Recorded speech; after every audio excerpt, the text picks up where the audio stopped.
না, ৩.৫ মাসে কেউ এটা আশা করে নাই। তবে ৩.৫ মাসে কিছু সিদ্ধান্ত আশা করেছে। হুম। যে সিদ্ধান্তগুলি দেখলে মানুষ আশ্বস্ত হবে যে এই সিদ্ধান্তের ফলাফল ভালো হবে।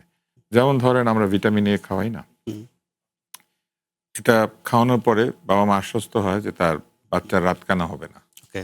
এখন এটা কেন আশ্বস্ত হয়? কারণ তারা ভিটামিনের কার্যকারিতা সম্পর্কে জানে। তো সিদ্ধান্ত গ্রহণের বেলাও কিছু সিদ্ধান্ত এমন হতে হয় যে সিদ্ধান্তগুলি দেখলে পরে মানুষ উপলব্ধি করবে যে না, যোগ্য মানুষ এসেছে, মেধাবী মানুষ এসেছে, বা কোনো বিষয় সম্পর্কে যথেষ্ট জানেন এমন মানুষ এসেছে অথবা অভিজ্ঞ মানুষ এসেছে। এরকম দেখলে পরে তারা আশ্বস্ত হন যে না, আজকে হয় নাই, কালকে হয়তো আরেকটু ভালো হবে। কেননা এরকম মানুষদের তো ফেইল করার কথা না। তো আমার মনে হয় যে সেইসব ক্ষেত্রে বিএনপি কিছু সিদ্ধান্ত নিতে পারত বা কিছু সিদ্ধান্তের মধ্যে দিয়ে মানুষকে আশ্বস্ত করতে পারত। কিছু জায়গাতে কিছু সিদ্ধান্ত সমালোচিত হয়েছে। এটি একটি হয়েছে। আরেকটি হচ্ছে যে উনি যেটা বলেছেন যে দেশের সামনে কঠিন সময় অপেক্ষা করছে, সেটা তো দেশের সামনে যে আছে এটা কিন্তু বোঝা যাচ্ছে। কেননা আমরা তো আর উন্নত বিশ্বের মতো অর্থনৈতিকভাবে আ সক্ষম না ওকে। এবং স্বাবলম্বীও না। হুম। আমরা আয় করি, কিন্তু আমরা হচ্ছি মানে আয় বাড়ছে এমন একটা দেশ। হুম। আমরা কিভাবে আয় করি? আমরা যা আয় করি তার চেয়ে কিন্তু এখনো বেশি ব্যয় করি। নিশ্চয়ই।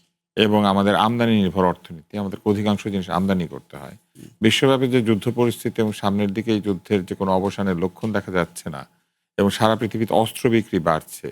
এটা কিন্তু একটা অশনি সংকেত যে আমাদের যে দেশগুলিতে আমরা রপ্তানি করি এরা যদি যুদ্ধ শুরু করে দেয়, হুম। তাহলে তো ওখানে আমাদের রপ্তানি কমে যাবে। আমাদের এই মালপত্র কিনবে কে? হুম। আমরা তো আর অস্ত্র উৎপাদনকারী দেশ না। হুম। আর অস্ত্র উৎপাদন করা আমাদের জন্য সমীচীন হবে না। ফলে এইটা একটা। দ্বিতীয় হচ্ছে আমাদের শিক্ষা ব্যবস্থার এত খারাপ অবস্থা যে আমরা যদি দ্রুত শিক্ষা সংস্কার করতে না পারি, হুম। তাহলে কিন্তু আমাদের সামনে আরো একটা বাজে অবস্থা ওকে। থাকবে। আমরা দক্ষ জনশক্তি রপ্তানি করতে পারব না। এদিকে সারা পৃথিবীতে অদক্ষ কিংবা অল্প দক্ষ জনশক্তির চাহিদা কমে যাচ্ছে। হুম, হুম, তাতে করে আমাদের রেমিটেন্স কমে যাবে। আমাদের বড় আয় হচ্ছে রেমিটেন্স হুম। আর কিছু নির্দিষ্ট পণ্যের রপ্তানি। একদিকে যদি রপ্তানি কমে, আরেকদিকে যদি রেমিটেন্স কমে এবং যুদ্ধের কারণে রেমিটেন্স কিন্তু এমনিতেও কমে যেতে পারে। কারণ যুদ্ধটা নিশ্চয়ই। যে জায়গাতে হচ্ছে, হুম। সেটাই আমাদের রেমিটেন্সের বড় মার্কেট।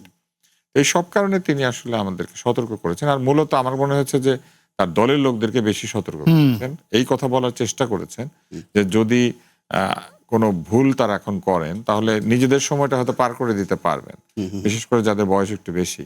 হুম, কিন্তু ভবিষ্যতে হুম। আমাদের সন্তানদের বা আমাদের সন্তানদের জন্য যে বাংলাদেশ, সেই বাংলাদেশের জন্য এটা ক্ষতিকর হবে।